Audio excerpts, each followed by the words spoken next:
Hey YouTube, welcome back to my channel, Erica Can't Lose. It's your girl Erica. Thank you so much for watching and tuning in once again.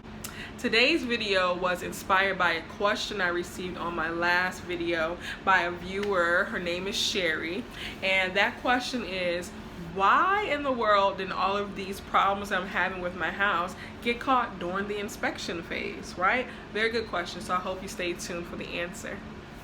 Okay, so let me start with the inspections I had done on my house. I had a standard home inspection, I had a water inspection, and I had a septic inspection done. Because I have my own septic in my house, I have a well in my house, and you know, you just need a standard home inspection. And so,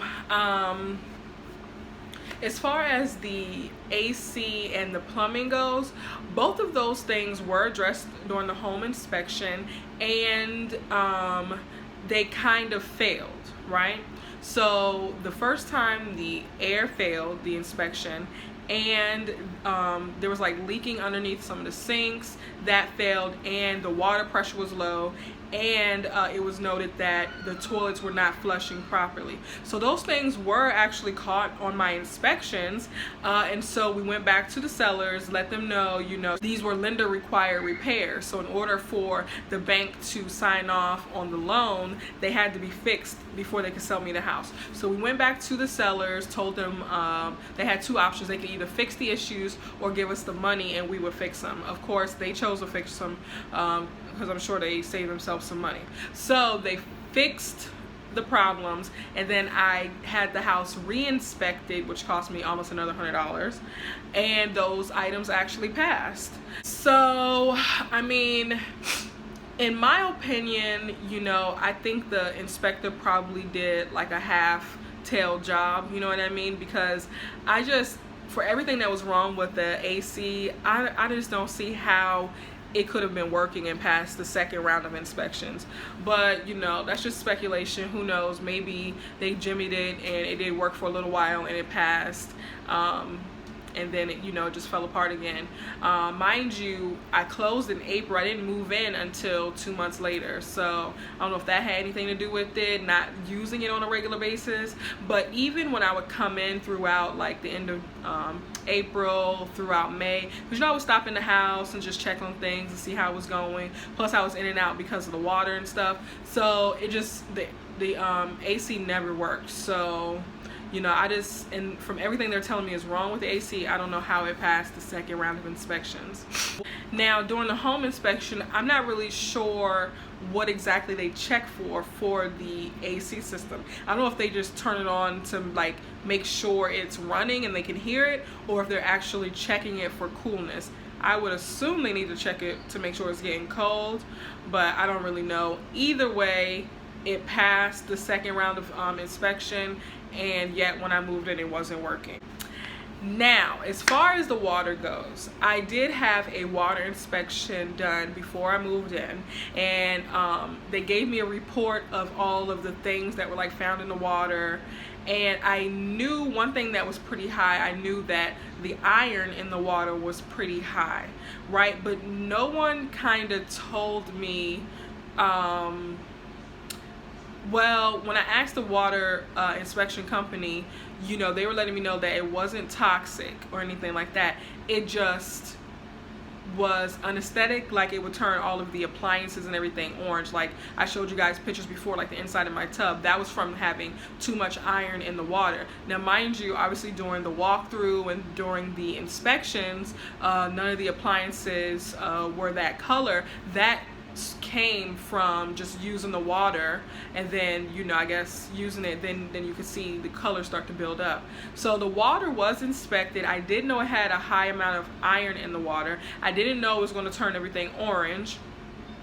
And I also knew that the house had like a weird smell to it, almost like eggs.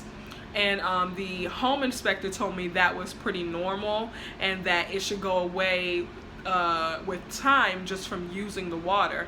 That the reason why the house smelled like that is because the house had been sitting for a while, and so the water had to, like, you know, just be used, and that the smell would go away. But that wasn't the case. And also, I should mention that the softener wasn't the water softener, the original water softener that was that came with the house when I bought it, was not inspected at all. So, you know, I really didn't know how much it was going to cost to remedy the water.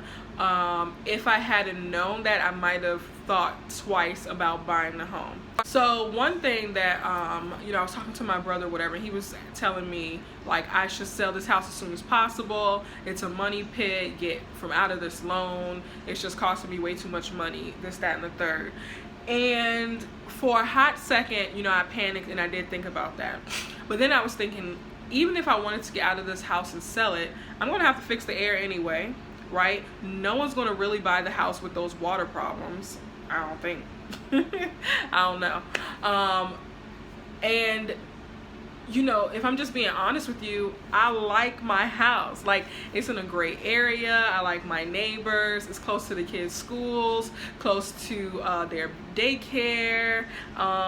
You know, my neighborhood is quiet. There's not a lot of commotion going on. You know, I feel safe here. My kids are able to play outside. There are some kids down the street. Like, I like my area. I just want these things fixed. You know what I mean? So I really don't have any plans on getting out of my house or selling my house right now. I really like it. I did talk to my lawyer though, and because it was just so many things going wrong at one time, and I just wanted to kind of know my options of like who was negligent, whose fault is it that all these problems are now popping up, because it's obviously my responsibility to fix everything now. And so basically she told me that in order to find someone at fault or negligent, I would have to be able to prove that the people that sold me the house knew that these things were wrong, right? And because my house was sold to me from a company, I don't think anyone lived in it right before I did, if that makes sense. I think they flipped the house. I think they like found like a vacant house and they flipped it and then sold it. And so she said if they didn't get an inspection done on the house, there's no way to really say they knew that these issues were there. So, you know, pretty much it does what it's doing, which is falling on me. And so she said the only way is to try to figure out if they had an inspection. So I called my realtor and I asked her, I said, is there any way to tell if there was an inspection done before I bought the house? And she said there's no real way to find that out except to ask them, and they can say yes, no, you know. I mean, everyone's gonna push the blame, you know what I mean? And so it's pretty much my problem now that I'm here, and because I like my house and it's doing exactly what I needed to do, which my mortgage is cheaper than my rent was, which is what I needed it to be, so I can save some money per month. And also my house just has all the features in it that I wanted in a house. You know, it has my 3 bedrooms, it has my 2 bathrooms, it's in a nice quiet neighborhood, I have a nice big yard, I have my garage, and it was at a price point below the price point that I could afford. And, you know, don't get me wrong, you guys, I look on like Zillow and Realtor even now because I love real estate in general, but I would just look on there to see like, dang, could I have gotten like a better house and a better neighborhood with everything that I wanted? And to be honest, I still can't find a better house in my price range. So I'm really happy with my house. I just want, you know, these major issues fixed so that I can start, you know, decorating my house and organizing and just moving in and just, you know, making it feel like a home right now. Right now, even though we unpacked everything, it's just like weird, you know, staying somewhere where you can only use 1 bathroom. You got to cook with like bottled water because the water was a mess, and it's just burning hot, you know, and I had to buy all these fans and ACs. It was just a mess. Thank you so much, Sherry, for asking that question. I think it was a really good question, a really important question I'm sure other people had. And like I said, I would have had the same question because, you know, these things are just things that, you know, should have been addressed and before I probably closed on the house. And so I definitely understand your curiosity there. I have had that question quite a few times from like family and friends and things. Everybody's like, why is this all, you know? But you know, another way that I look at it also is that I'm glad it's happening now that I just moved in. That way I can get everything fixed. I know it's fixed. I know it's, you know, new parts and everything, and I know I have, you know, a good amount of life on all of my major appliances now. So thank you so much for asking that question. Thank you guys for watching. Talk to you soon. Peace.